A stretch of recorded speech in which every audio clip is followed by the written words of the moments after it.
अस्सलाम वालेकुम। आप देख रहे हैं ग्लोबल पाकिस्तान का यूट्यूब चैनल। नाज़रीन, 2000 केस में बहुत सी डेवलपमेंट्स जो हैं वो सामने आ चुकी हैं। ज़हीर और शबीर की दरख्वास्त ज़मानत मुस्तरद हो चुकी है और इसके साथ साथ अदालत ने नूर बीबी के वारंट गिरफ्तारी भी जारी कर दिए हैं। एमएलओ के हवाले से भी बहुत सी डेवलपमेंट्स हैं। कौन लोग हैं जो ये चाहते हैं कि मेडिकल ना हो दुआ ज़हरा का, इसके हवाले से भी बात करेंगे।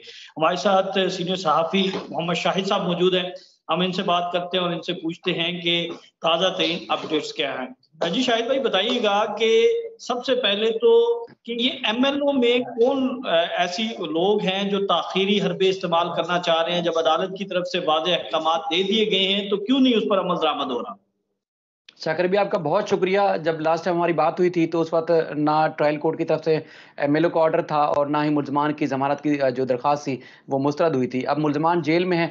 ट्रायल कोर्ट ने बच्ची का एमएलओ करने का हुक्म दिया, चूँकि आपको पता है कि 364 ए की सेक्शन चालान में अदालत ने मंज़ूर की थी। तो अब उसकी रिक्वायरमेंट है कि अगर वो 364 ए अगर आपने साबित करना है ट्रायल में, तो उसके लिए एमएलओ होगा तो वो जुर्म जो है वो सेक्शन जो है साबित हो पाएगी। अगर एमएलओ नहीं होगा तो इसका मतलब ये 364 वो बेकार लगाई गई है। तो अब ट्रायल कोर्ट ने ऑर्डर दिया था कि एमएलओ होना चाहिए, लेकिन जो मुल्ज़िम हैं उनकी तरफ से ट्रायल कोर्ट के इस फैसले को सिंध हाई कोर्ट में चैलेंज किया गया।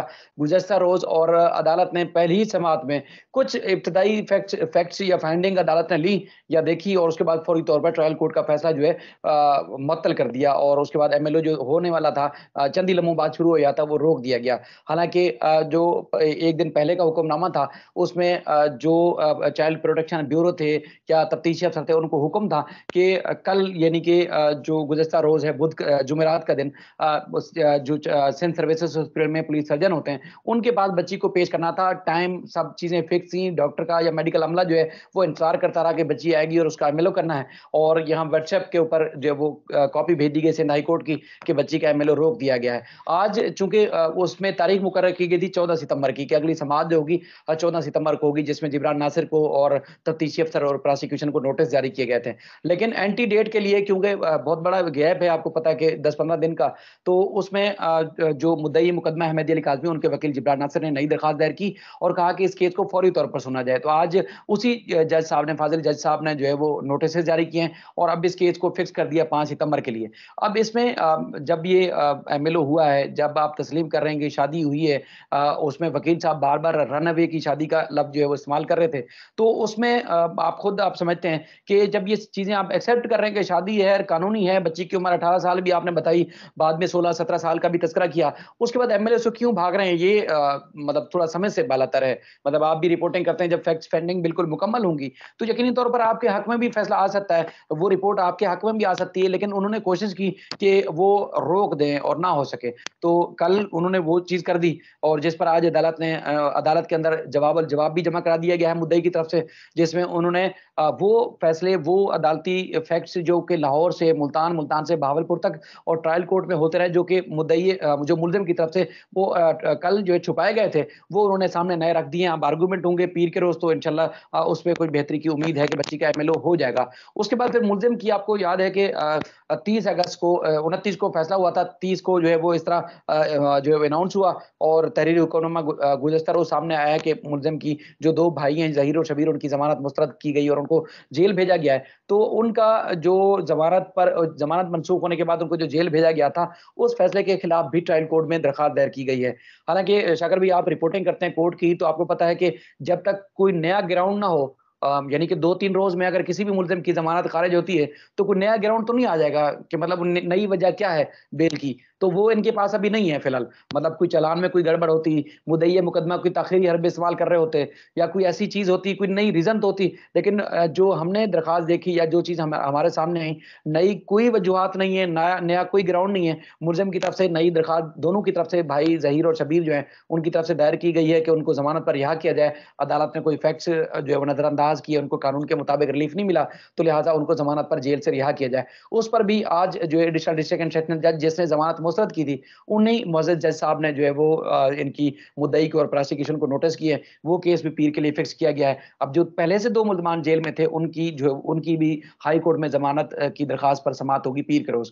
तो बाकी बहुत सारे जो चीज़ें हैं शाकिर भाई, देखें, आपका नुक्ता नज़र एक अलग है, दूसरे सहाफ़ी का कोई अलग होता है। आपको पता है कि बाज़ दफ़ा आप किसी चीज़ को सपोर्ट कर रहे हैं, किसी भी चीज़ को, किसी सियासी जमात भी हो सकती है, कोई नुक्ता नज़र भी हो सकता है। तो आपको पता है कोर्ट में खड़ा हुआ सहाफ़ी कभी जज के रिमार्क्स कोई नज़रअंदाज कर देगा या उनको सेंसर कर देगा या किसी वकील साहब के आर्गुमेंट को सेंसर कर देगा। लेकिन इसमें रिपोर्टिंग सागर भाई आप भी देख रहे होंगे बड़ी अजीबो-गरीब सी हो रही है। आप भी बहैसियत कोर्ट रिपोर्टर भी हैरान होते होंगे कि जिनका ना कोर्ट से वास्ता है, जिनका ना कोई अदालतों से वास्ता है, कभी ज़िंदगी में उन्होंने शायद अदालतों में कदम भी ना रखा हो और वो ऐसे-ऐसे भाषण दे रहे होते हैं, ऐसी-ऐसी बातें कर रहे होते हैं और ख़ास तौर पर जो आपको पता है कि आपको आपकी कम्युनिटी को यानी कि जर्नलिज़्म को नुकसान अगर कोई पहुँचाता है तो फिर आपका कोई अगर वो पेटीबंद भाई होगा तभी आपको नुकसान पहुँचा सकता है या आपके शोबे को नुकसान पहुँचा सकता है। किसी और की हुकूमतों की, मार्शल की किसी की ज़रूरत नहीं हुई कि आपकी कम्युनिटी को नुकसान पहुँचा सके।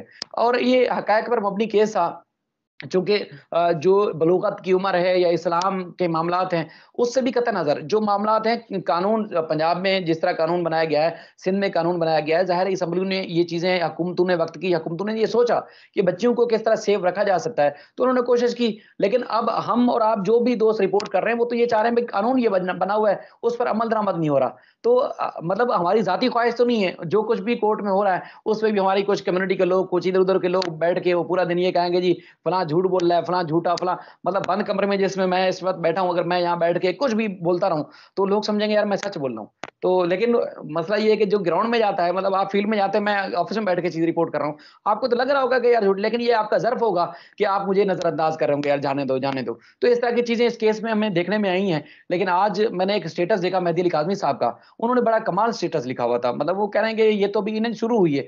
ना मैं कोई ऐसा खिलाड़ी हूँ कि मैं बहुत जल्दी इससे जो है वो हार जाऊँ, थक-हार के बैठ जाऊँ। ये आपकी बचकाना भूल है या आप ये सोच रहे हैं कि मैं जल्दी थक-हार के बैठ जाऊँगा। कभी मैं ये मामले से हारने वाला भी नहीं हूँ, थकने वाला भी नहीं हूँ और ये जो खेल है या ये जद्दोजहद है मैं जारी रखूँगा। उनकी देखें आपने लाहौर में जो एक कहते हैं ना कि अपने शोबे से बड़ी कमिटमेंट वाले जो वकील होते हैं कि वो मुद्दई से भी पहले या मुल्ज़िम से भी पहले या जो भी होगा अदालतें खुलने से पहले खड़े होते हैं कि उन्होंने अगर हक पे उनका क्लाइंट है तो उसको रिलीफ पहुँचाना है। तो इनके वकील यकीन मानिए ऐसे होते हैं कि वो 4-4 6-6 घंटे कभी भी वकील नहीं देता, फीस ले लेता है, वो तो डॉक्टर भी फिर भी कोई सीधे मुँह बात कर लेता है, बाज़ तो वकील सीधे मुँह बात ही नहीं करते। लेकिन मेहदी अली काज़मी साहब के जो वकील हैं, वो 6-6 घंटे, 8-8 घंटे हमने देखा अदालतों में बैठे हुए हैं। और पिछले 4 महीने से ये केस इसी अदालतों में घन-चक्कर बना हुआ है। केस चल रहा है लेकिन आपको पता है कि जिस तरह एक मुनज़्ज़म तरीके से कार्रवाई हुई है, उसको इस चीज़ को वापस रिवाइंड होने में तो थोड़ा वक़्त तो लगेगा। जी, बिल्कुल दुरुस्त शायद ही आपने दुरुस्त कहा कि जो कानून में एम्बिग्युइटी मौजूद है उसको क्लैरिफ़ाई होना चाहिए और ये मफ़ाद आमा का केस है और इस केस से जो है वो मुस्तक़बिल बहुत सी बच्चियों का जो है वो इससे अब वाबस्ता हो चुका है और इस तरह के केसेज़ की रोकथाम के लिए ये बड़ा अहम कदम है जो अदालत की तरफ से भी लिया गया है और इसमें जो जिब्रान नासिर हैं वो भी बहुत ज़्यादा काम कर रहे हैं। ये बहुत अच्छी बात है। अच्छा मुझे इस केस के हवाले से बताइएगा कि अब इस केस में और भी कोई वारंट गिरफ्तारी जो है वो अदालत की तरफ से जारी हुए हैं और अब आगे क्या स्टेज चल रही है? देखें 6 लोग हैं जिनके मज़ीद वारंट गिरफ़्तारी जारी हुए हैं। जिस तरह चालान मंज़ूर हुआ है 375 को निकाल के और उसके बाद जो जितनी भी दफ़ात बची हैं यानी कि 364 ए, 363, 368 और इसके अलावा send child restraint marriage act और इसके अलावा दीगर जो दफ़ात हैं उनके तहत, तो उसमें चूँकि पुलिस ने दीगर जो मुल्ज़मान थे उनको अदम गिरफ़्तार या माज़ूरी ज़ाहिर की थी कि उन तक वो नहीं पहुँच सके। एक बालाकोट के वकील साहब हैं, वसीम साहब उनका नाम है और आपके लाहौर हाई कोर्ट में राय खुर्रम एडवोकेट साहब होते हैं, उनका नाम इस मुल्ज़मान की फ़हरिस्त में शामिल है और नूर बीबी समेत दीगर जो है तकरीबन 6 मुल्ज़मान हैं जो कि पुलिस ने अब तक गिरफ़्तार नहीं किया। अदालत ने उनके वारंट नाक़ाबिल ज़मानत वारंट गिरफ़्तारी जारी किए हैं। पुलिस को पाबंद किया है कि 12 सितंबर को जो है उनको गिरफ़्तार करके अदालत में पेश किया जाए। अब 4 मुल्ज़मान जेल में इस वक़्त यानी कि ज़हीर और शब्बीर और निकाह खान असगर अली और इसके अलावा गुलाम मुस्तफ़ा, ये पहले से जेल में हैं। अब मामला ये है कि आपको पता है जब ट्रायल कोर्ट ने कभी भी किसी मुल्ज़िम के जब वारंट गिरफ़्तारी जारी करती है, तो अब तफ्तीशी अफ़सर उसमें पाबंद होता है कि वो जहाँ पर भी हैं, मुल्क के किसी कोने में भी अगर वो छुपे हुए हैं, तो उनको गिरफ़्तार करके लाना है। अब 1 दफ़ा, 2 दफ़ा अदालत उनको चांस भी देती है, लेकिन फिर भी पुलिस मुसलसल या मुस्तकिल जो है वो बेबसी का इज़हार कर दे कि हम हमारी पहुँच से दूर है मुल्ज़मान, तो यकीनी तौर पर फिर आपको पता है कि वो उनको मफ़रूर करार दिया जाता है, इश्तिहारी करार दिया जाता है और उसके बाद फिर उनके शनाख्ती कार्ड, पासपोर्ट्स, बैंक अकाउंट्स वग़ैरह भी अदालत मुंजमद कर देती है क्योंकि वो एक केस में मतलूब हैं और वो उनके दायमी वारंट भी जारी हो जाते हैं, आपको खुद पता है। तो मामला ये है कि फिलहाल जो ये अदालती कार्रवाई हुई है 2 रोज पहले, 30 तारीख को जो ऑर्डर सामने आया है, तो उसमें अब तक पुलिस ने कोई एफिशिएंसी दिखाई नहीं है, जो मफरूर मुल्ज़मान हैं उनको गिरफ्तार करने के हवाले से। बाकी ये 2 वुकला हैं, उनका पसपर्दा उनका जो इस केस में किरदार हो, वो जो भी हो, लेकिन वकील के ऊपर आपको पता है जुर्म साबित करना आसान बात नहीं होती। ये नहीं कि वुकला की धाक ज़्यादा होती है ये वो, लेकिन आपको पता है कोई 10 या 100 कत्ल का भी मुल्ज़िम होगा, उसने अपने वकील से राब्ता तो करना है। अब वो वकील से ज़ाहिर है वकील दिन में भी कर सकता है, रात में भी कर सकता है, उनसे राब्ते तो होते हैं। तो उनके खिलाफ जुर्म साबित करना बड़ा मुश्किल सी बात हो जाएगी वुकला के खिलाफ, जिनको 2 वकीलों को जो नामज़द किया गया है। बाकी जो 4 मुल्ज़मान और हैं और 4 जेल में, उनके ऊपर जो है काफ़ी ठोस शवाहिद भी हैं पुलिस में के पास, और उसके बाद फिर ना सिर्फ वो रिकॉर्ड बल्कि जो मुग़विया बच्ची थी उनको छुपाना, यानी कि अगवा को छुपाना और बदफेली की नीयत से अगवा करना, ये सारी जो सेक्शंस उसके अंदर लगाई गई हैं, उसमें ना सिर्फ ज़हीर और शबीर बल्कि निकाह खान और गवाह, और उसके बाद फिर जिसका जो रोल बन रहा है उसके हिसाब से उनको पुलिस का कहना है, प्रोसिक्यूशन का कहना है कि वो सजा मिलेगी, क्योंकि जो तफ्तीश कारों ने जो जिस तरह तफ्तीश की है और उसके बाद फिर प्रोसिक्यूशन मुसलसल मुस्तकिल जो है वो सपोर्ट भी कर रही है मुद्दई के मौक़िफ़ को, तो लग रहा है कि मुल्ज़िम किस तरीके से बचने वाले नहीं है। अच्छा शायद भाई ये बताइएगा कि जो ज़हीर और शब्बीर दोनों इस वक़्त जेल में हैं, तो क्या पुलिस की तरफ से कोई दरख़्वास्त दी गई है कि वो जेल में जाकर तफ्तीश करना चाहते हैं, या फिर वो इनकी कस्टडी चाहते हैं कि इनसे इन्वेस्टिगेशन की जाए और इस वाक़े से मुतल्लिक जो अभी तक चीज़ें सामने या जो पहलू सामने नहीं आ सके, उनको सामने लाया जा सके, जो चालान नामुकम्मल है उसे मुकम्मल किया जा सके? नहीं, उसमें जो शुरू में आपको याद होगा जब ये बच्ची जो सिंध हाई कोर्ट से आखिरी बार जो 8 जून को बच्ची लाहौर गई थी, उसके बाद ये ट्रायल कोर्ट में पुलिस ने चालान पेश किया था सी क्लास। आपको याद होगा कराची की उसमें पुलिस ने कहा था कि मुकदमा बनता ही नहीं है। फिर जुडिशियल मजिस्ट्रेट ने जब ऑर्डर दिया कि इस बच्ची का जो उम्र का तयन है वो दोबारा से कराया जाए, यानी कि स्पेशल, आपको याद होगा स्पेशल मेडिकल बोर्ड बनाया गया था।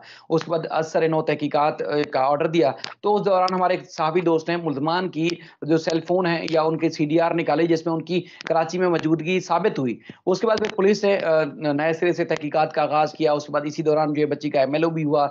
एमएलओ बच्ची का जो स्पेशल मेडिकल बोर्ड ने उम्र का तयन भी किया और उसके बाद फिर बच्ची को यहाँ से वापस भेज दिया गया था, आपको पता है कि लाहौर। तो उस दौरान पुलिस ने जो तहकीकात की, वो जो सी क्लास वाला चालान था अदालत ने मुस्तरद किया।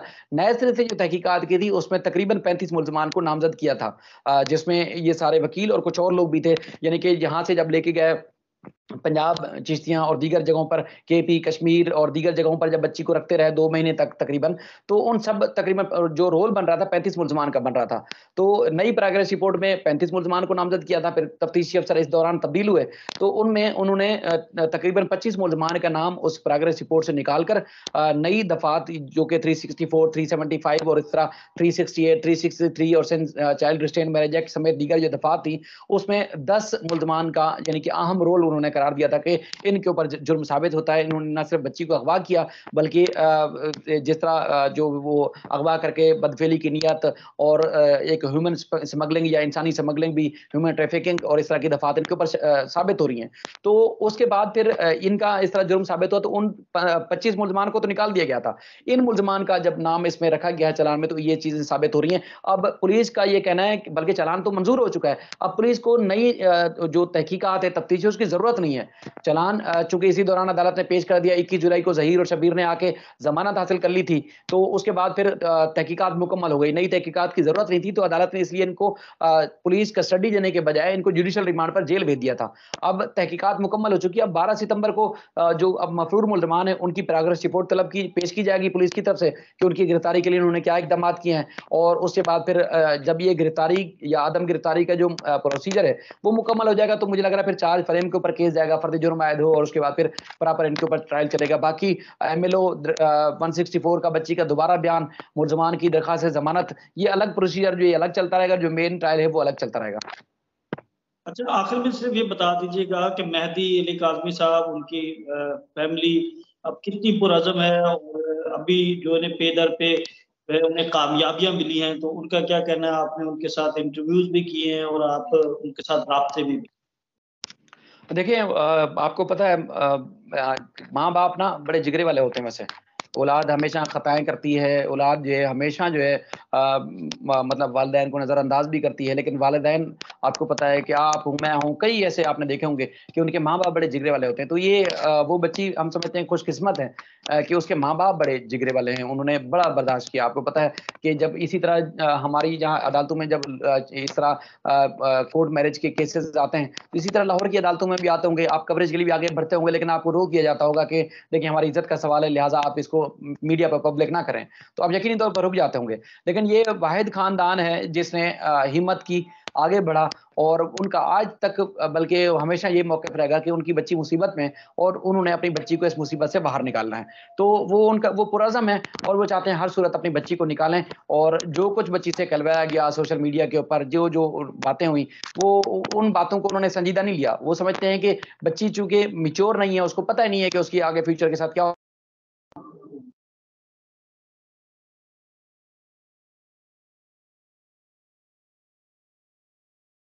हाल में कानून और इंसाफ के जो एक दायरा-ए-कार है, उसके तहत उन्होंने बच्ची को वापस लाना है, चाहे कुछ भी हो। तो इसलिए मुझे तो लगता है कि वो चाहे उनको पहले भी सुप्रीम कोर्ट तक जा चुके हैं, अब भी मुझे लगता है कि चाहे उनको सुप्रीम कोर्ट तक ही क्यों ना जाना पड़े, वो ज़रूर जाएँगे और बच्ची को ऐसे वो किसी हालत में छोड़ने वाला नहीं। क्योंकि एक तो ये है कि कानून उनको इजाज़त देता है, दूसरा आपको पता है कि माँ-बाप हैं, वो तो अपने माँ-बाप जो है औलाद के लिए किसी हद तक भी चली जाती है।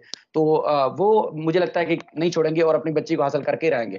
बाकी दूसरी तरफ से ये भी चीज़ें देखने में आती हैं, सुनने में आती हैं कि जी बच्चे हैं, यतीम हैं, उनसे गलती हो गई, क्या फ़र्क पड़ता है?